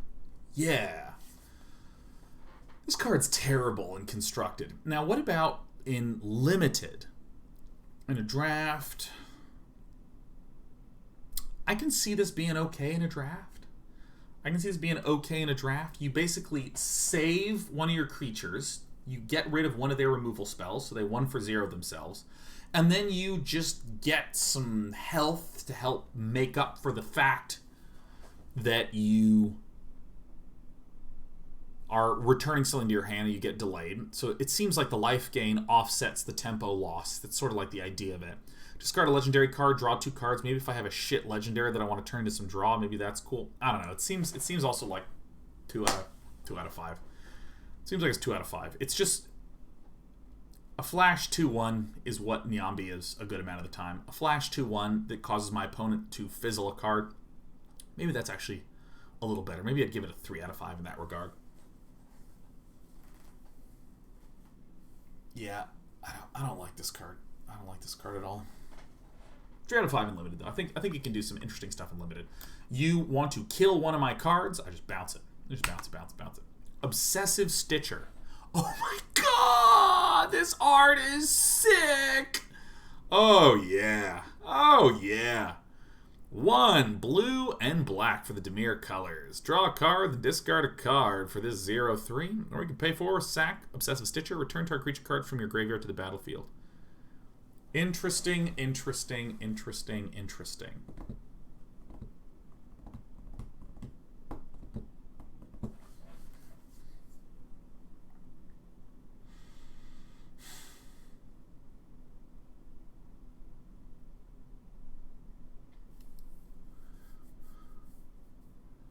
This seems very circumstantial.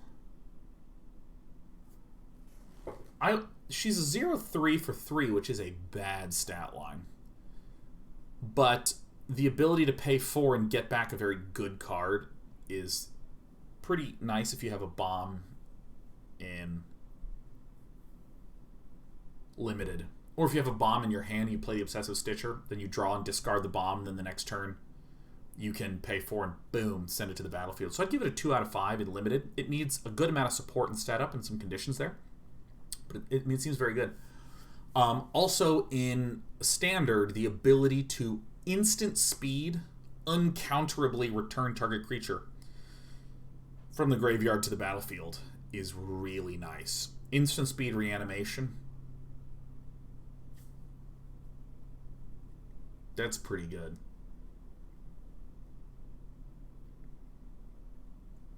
I might give it like a 2 out of 5 in constructed.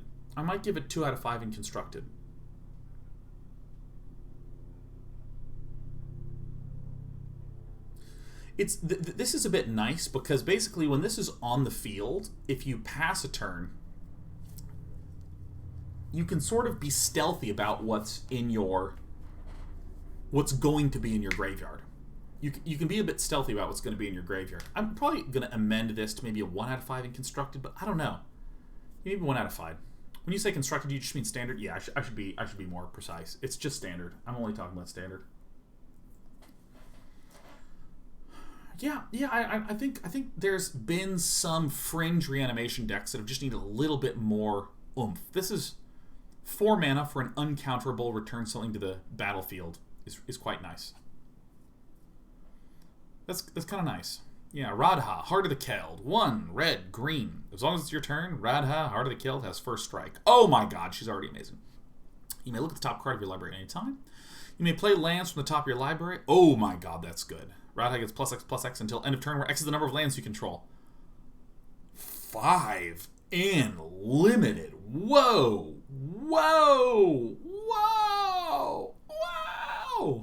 Constructed?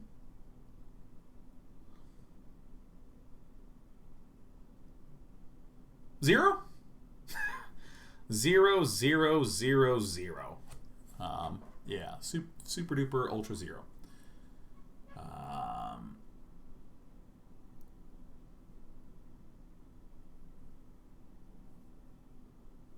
Yeah.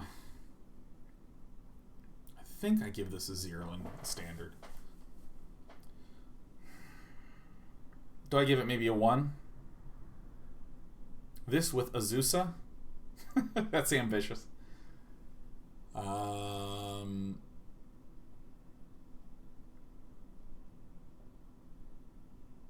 thing that really hurts Radha a lot is it's only a your turn first strike.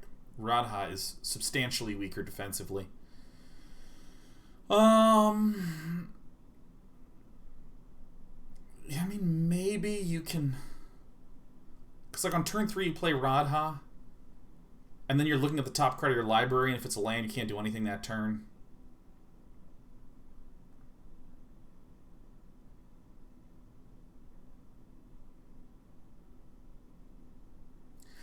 We have a Gruul Spellbreaker. We have that other double green 1/4/3 that draws us creature cards, which is good.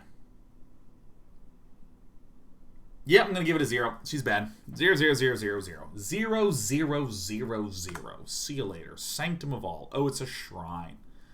White, blue, black, red, green. Wooburg. At the beginning of your upkeep, you may search your library and or graveyard for a shrine card and put it onto the battlefield. If you search your library this way, shuffle it. If an ability of another shrine you control triggers while you control 6 or more shrines, that ability triggers an additional time.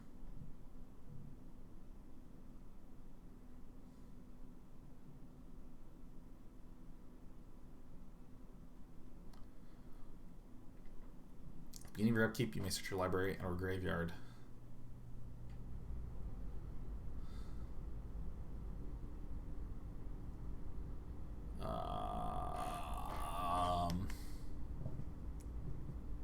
Obvious 0 in limited, because getting 5 colors in limited is pretty bad. In constructed, probably 0. I think that there needs to be more shrines for me to care at all. Because let's see, the white shrine taps stuff. The blue shrine draws X and discards 1. The black one drains life. The red one, if we can choose to discard a land and deal X damage. The green one makes X mana.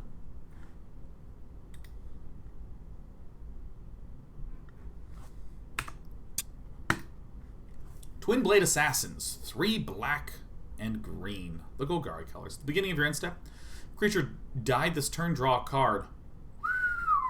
Holy farts. That is a 5 in limited. Wow. Whoa. Whoa. I mean, a 5/4 for 5 that draws a card? Yoy. Oh, wow. Wow. What do I think about in constructed? It seems just too expensive for constructed. It requires too much stuff to go on. Yeah. I'm going to give it a 0 in standard. Watcher of the Spheres, the Azorius Bird of the Day, a flying 2/2. Creature spells with flying you cast cost 1 less. Whoa. Whenever another creature with flying enters the battlefield under your control, Watcher of the Spheres gets +1/+1 until end of turn. It's a good-ass card. That is a 4 in constructed and a 5 in limited. That is a good card. That is a good card. A flying 2/2 that swells. That's a good card. That's a good card. Wow. This is based upon my understanding that the Azorius Flyers deck was just not quite getting into the tip-top of standard, and this Watcher of the Spheres, he's just coming in there. He's the bird of the day. I gotta be honest. This is a very beautiful bird. This is a very beautiful bird. Look how beautiful this bird is. This is a beautiful bird. This bird here, this one, is a very beautiful bird. Ugin, the Spirit Dragon. Welcome. An 8 mana Planeswalker.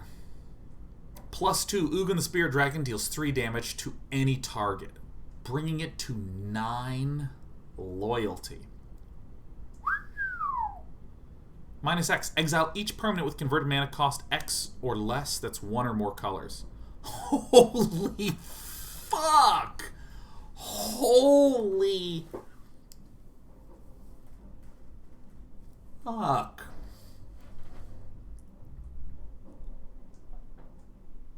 What the fuck? Each permanent.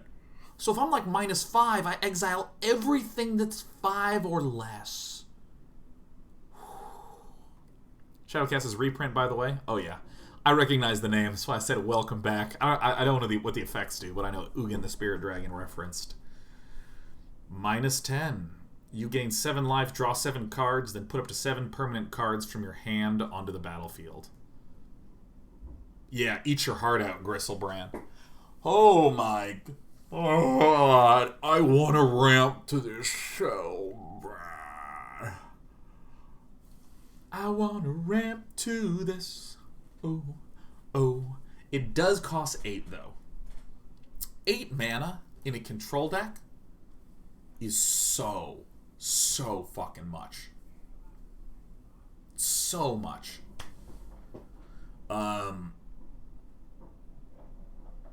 God. I mean, here... I'm gonna... Sean's rating might shock you. I'm going to give this a... Oh, shit.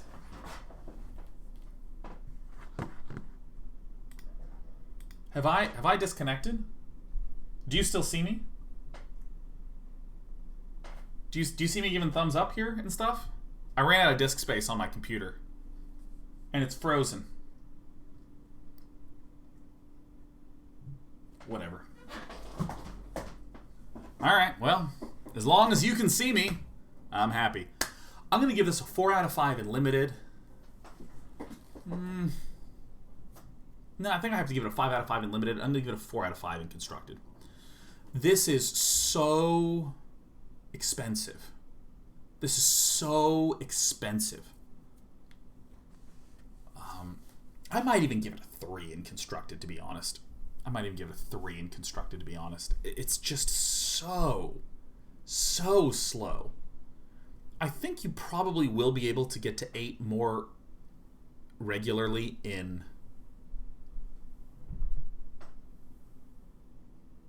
limited. Yeah, I think I'm going to go 4 in limited, 3 in constructed. This is an astounding card when you can cast it, but I worry about the castability of it at 8. Now, it is probably going to be the case that Simic ramp decks go, oh cool, I'll run a couple of these, and then just continue to own the shit out of us. Yeah, I mean, like, I think that the ramp decks, the Simic ramp decks, are going to be the best positions to run something like Ugin, because they're the ones that regularly get out 10, 12 lands, something like that. And then Uro's going to get banned, and this thing's going to go. All right, do we figure it out? All right, Chromatic Orrery. What's the difference between a horror, and an orrery? Not a lot. Chromatic Orrery. 7 colorless for the legendary artifact. You may spend mana as though it were mana of any color. Cool. Add 5 colorless. Cool. Spend 5. Draw a card for each color among permanents you control. This is a weird one. What do we do? Do we just go artifact ramp? Do we just do like Chromatic Lantern into Chromatic Orrery?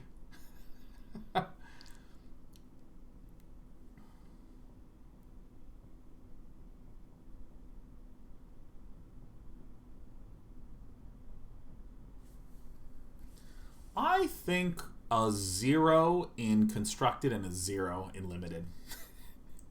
7 mana to then be able to ramp to 12. You know what I mean? You know what I mean? Do you understand what I mean? I mean, this doesn't... It feels like you build up to something that lets you build up to something. I mean, this is... The art's pretty cool. But no, man. No. I mean, maybe there's an X-coster that will excite me.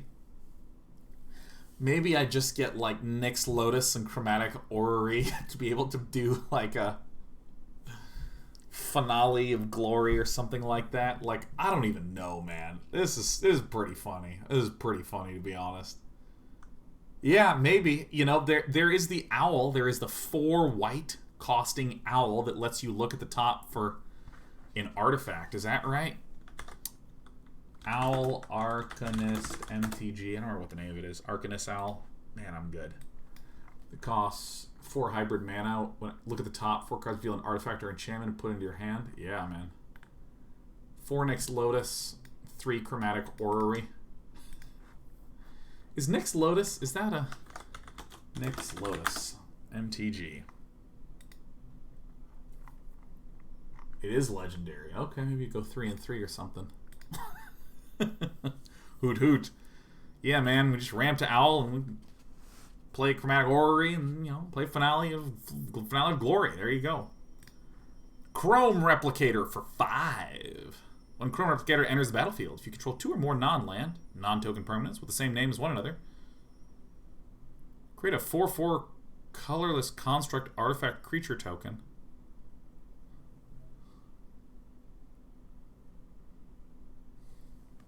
Huh.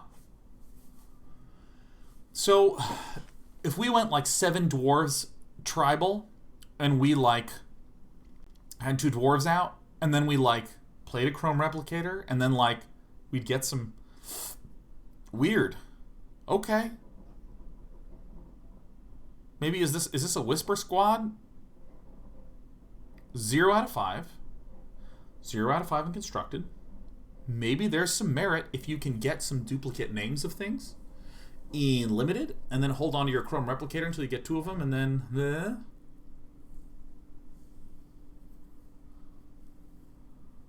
Oh, man. I don't know, this is weird. This is real weird. Maybe some of the golden egg type things where you play and it cycles. So that you have, like, you know, 2 golden eggs or something like that. I don't know.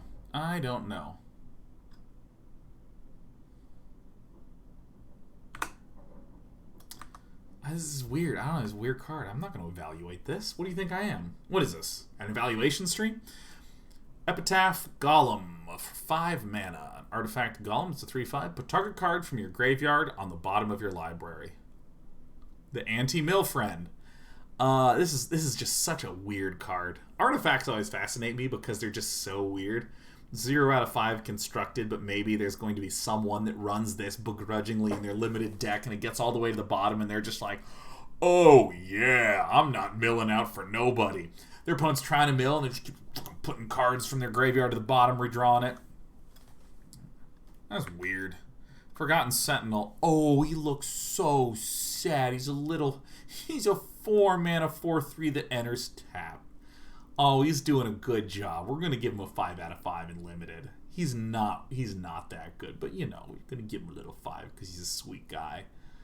Oh man. Oh, zeros. Maze Mind Tome, 2 mana for the rare artifact. Put a page counter on Maze Mind Tome. Scry 1. 2 and tap. Put a page counter on Maze Mind Tome. Draw a card. When there are 4 or more page counters on Maze Mind Tome, exile it. If you do, gain 4 life.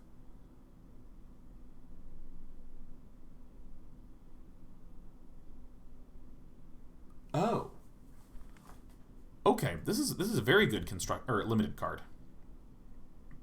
You can just start drawing stuff. It's like a very long, slow draw. Like screw the first one. I'm looking at that second one. Put a page counter on Maze Mind Tome. Damn. Draw a card. So you can use this to draw 4 cards.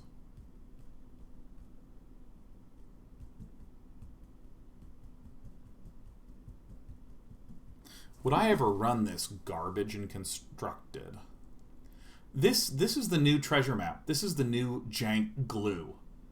I am running Naya. I have no card draw, so I'm going to use Maze Mind Tome to spend all this mana.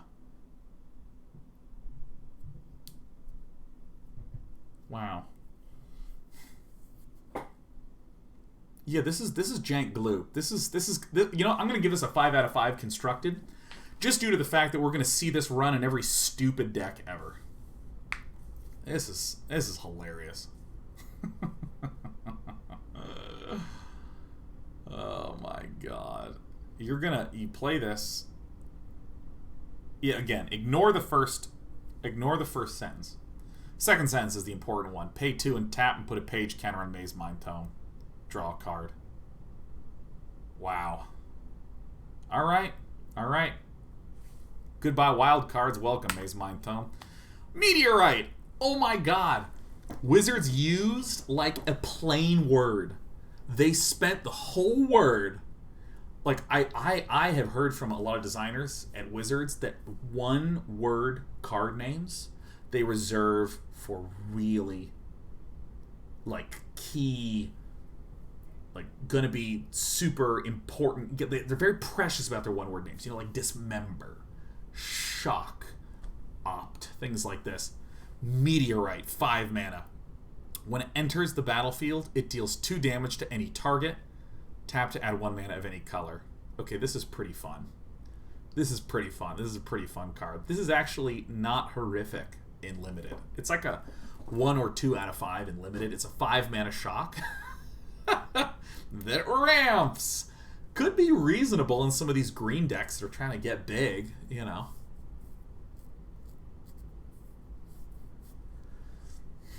Not good and constructed, but what is? Prismite. Spend 2 mana to add 1 mana of any color. Cool. Whoa. Oops. Palladium Mirror. Or Palladium Mirror, excuse me. 3 mana. You can tap to add 2 colorless. It's a mirror. Oh my god, it's Palladium Mirror. Okay. So, there's a good amount of artifacts that ramp.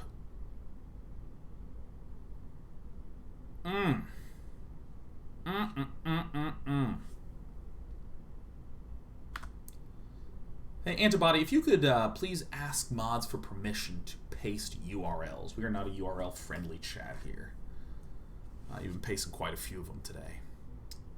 Prismites for 2 mana. Oh yeah, no worries, Antibody. No worries in the slightest. No worries.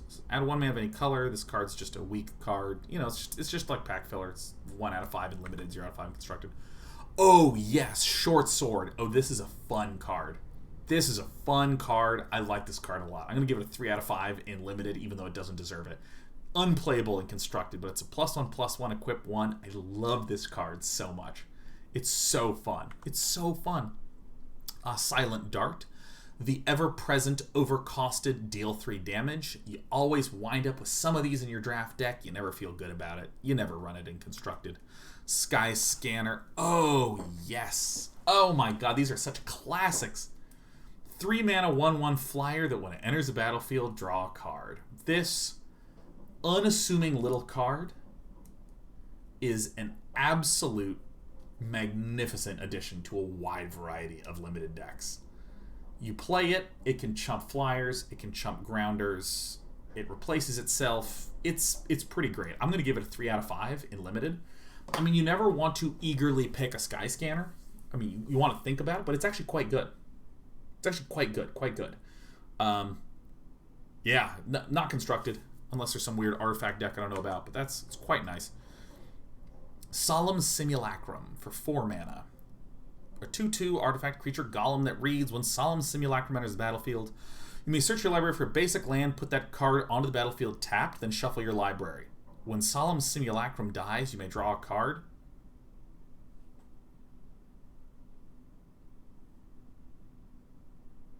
That's good. Wow. I mean, I'm going to try to even make this work in some of my dumb ramp decks. It's ramp that blocks and redraws? It's a really nice value card. Huh. I'm going to give it a 2 out of 5 in constructed. I'm going to give it a 4 out of 5 in limited.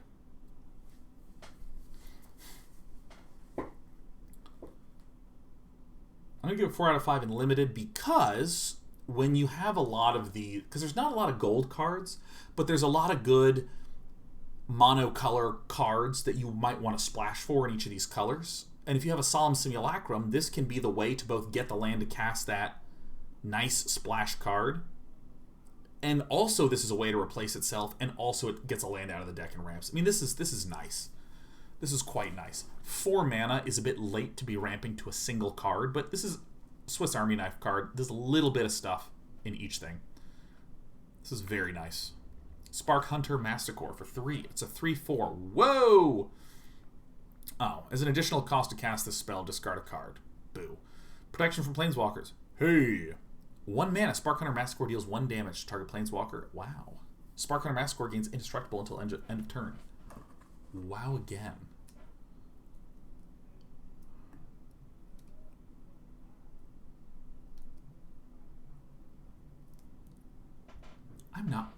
I'm not quite sure what to think about this.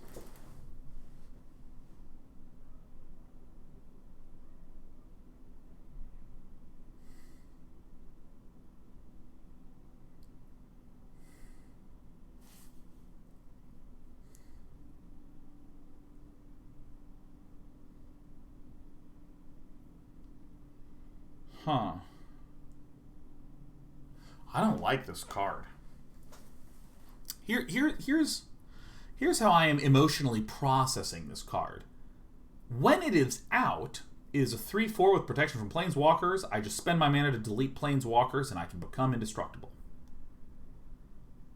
I worry about the impact of the turn it's played. You have to spend 3 mana and discard a card. Ugh. I'm going to give this a 0 in both limited and constructed. I hate this card. This feels horrible to me. Yuck. If Spark Hunter Masticore was already on the battlefield, it's amazing. I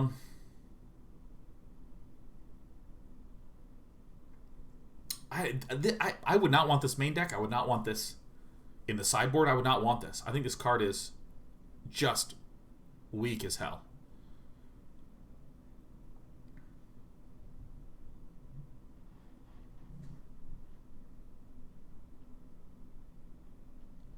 Use Luca to cheat it out. Okay, I use Luca. I now have a Spark Hunter Masticore, and I have a 3/4, and I have no mana with which to give it indestructible. So my opponent just kills it.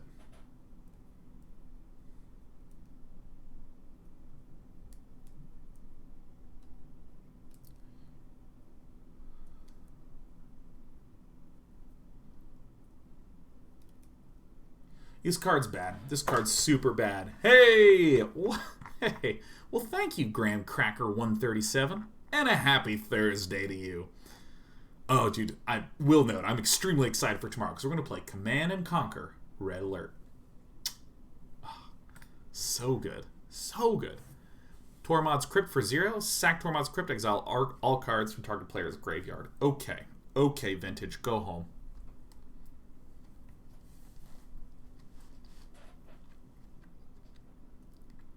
Oh, Yarley says, surprised you're not playing The Last of Us? Dude. I'm not going to play The Last of Us Part 2. Are you kidding me? Do you realize how much stress there is in the world right now? Why would I want to get away from that by playing a game that's trying to make interactive misery compelling? Like, I'm going to need a year before I think I'm ready to play Last of Us Part 2. I mean, Last of Us Part 1 was a good game.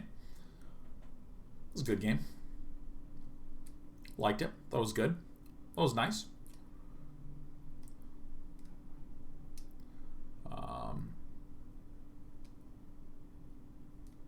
Yeah, I'll play that one later. Tormod's Crypt. Sack Tormod's Crypt. Exile all cards from target player's graveyard. What do I think about this one?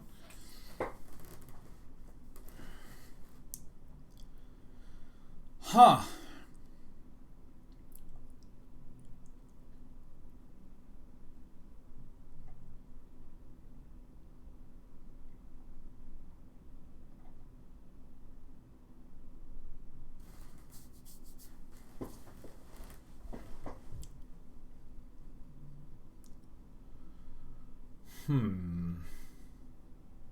I really don't know. This is a very obviously a fringe sideboard card. Or excuse me, a fringe situational card. Therefore, it'd be in the sideboard, it's not a 0 and limited, 0 and constructed, except for maybe some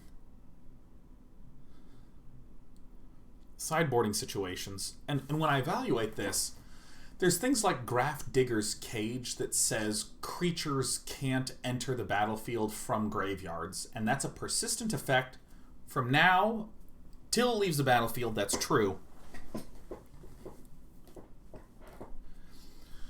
But then if Graph Digger's Cage is destroyed, then boom, everything starts coming out of the graveyard. What's nice about exile all cards from target player's graveyard is that they're gone. But you can only do it once, and this costs 0. So you can just like slam it down at any time.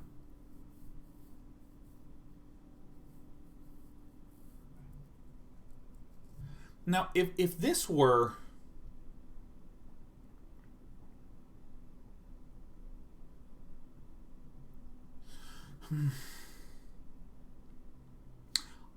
I'll be very honest. I don't know how to evaluate this. I don't know how to evaluate this.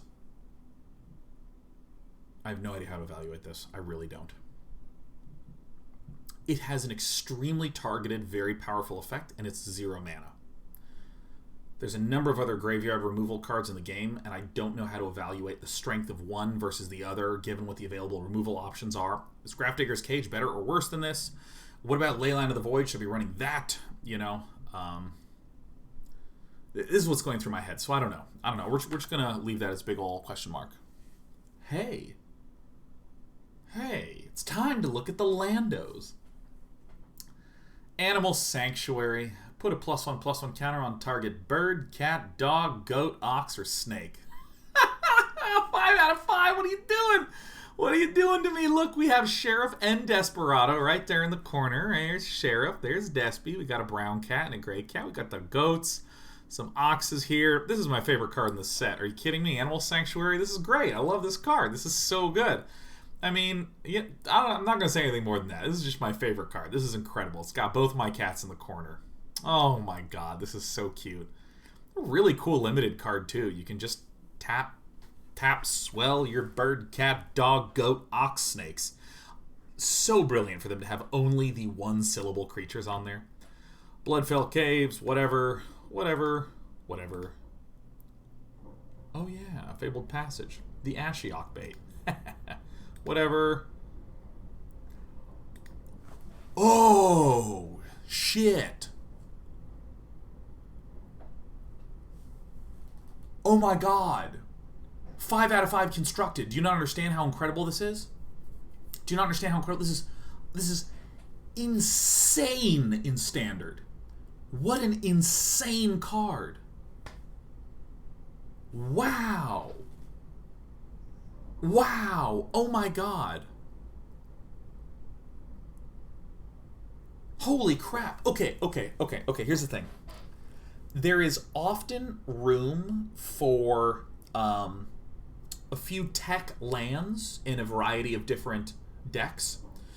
And the ability to get a 0 mana, gain 2 life, and generate mana card is a spectacular anti-aggro tool. A spectacular anti-aggro tool.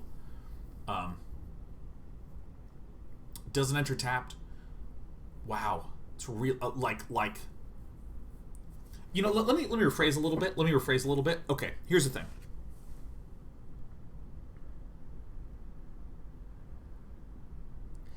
If I show you Ugin, which is this 8-mana planeswalker that can exile all sorts of shit and like deal 3 damage with its plus and then like put 7 permanents onto the battlefield, you see the hugeness of it. You see the hugeness of it, and you go, wow, this card is incredible. And the only downsides to it is the subtler stuff. It's the difficulty of being able to cast it, right? And there have been many very, very, very expensive cards that just don't see play due to the difficulty of ever getting to play with them. Though, obviously,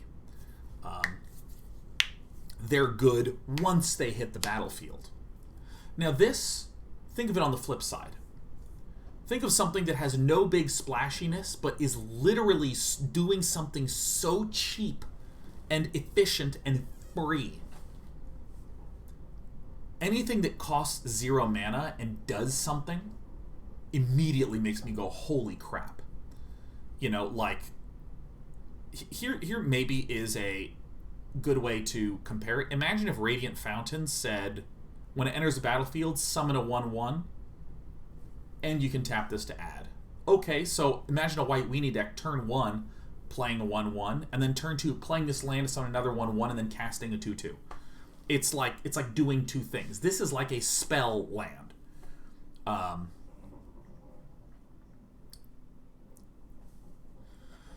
So already we have seen many cards like this be standard playable in the past. A 2-color land that enters tapped and gains 1 life, because small life gain effects here and there are just so important, even though this does come into play tapped. This comes to play untapped and it's 2 life. It's just a very, very, very powerful sideboard choice. Or, no, excuse me, mainboard choice against aggro decks.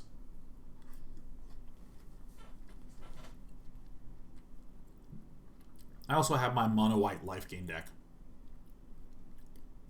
And this just gains life, which is great. This is awesome. Wow. What are we eating? I'm eating a Chipotle burrito salad. It's very good. Yeah, I mean, like, the basic gist of it is, if I get the mana and a free effect, you're super happy. If I get mana and a free effect, I'm super happy. This is a little bit influenced by some of the most impactful lands in the past. God, this is great. This is a 5 out of 5 constructed. This is an all-star. I'm so excited to run this in decks. Goodness. Goodness, goodness, goodness. April Qual says, I have a request. You got it, April Qual. Man, anything you want. Whatever to this, whatever to this, whatever to this, whatever. All right, we have the temples, temples, temples, temples, temples, temples, temples, temples, life gain. Windscarred Crag. Plains, plains, plains. Ooh, island. Ooh! Oh. Okay. Ah. Oh, yeah. That's awesome. This is awesome. This is so epic. That's pretty sweet. Very storybooky. Not quite my style. This is a little bit too realistic. This is absolutely perfect. Thanks, Ed. Thanks, Ed. Thanks, Ed, the editor, for giving me the you did it at the end.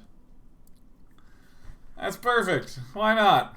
Why not? April Qual says, can we design a Day 9 Hawaiian shirt for my Fridays at work? Dude, you got it. Are you asking if you can design it, or are you asking me if I can design it? You want a Day 9 Hawaiian shirt that just has little 9s and brackets floating around everywhere? Maybe. I don't know. I shrug my shoulders. Well, that's it. It's 8 p.m. It's a little earlier than I thought it would be. Big thumbs up for myself. We came in a little shy 7 hours, 6 hours, 55 minutes, and 55 seconds.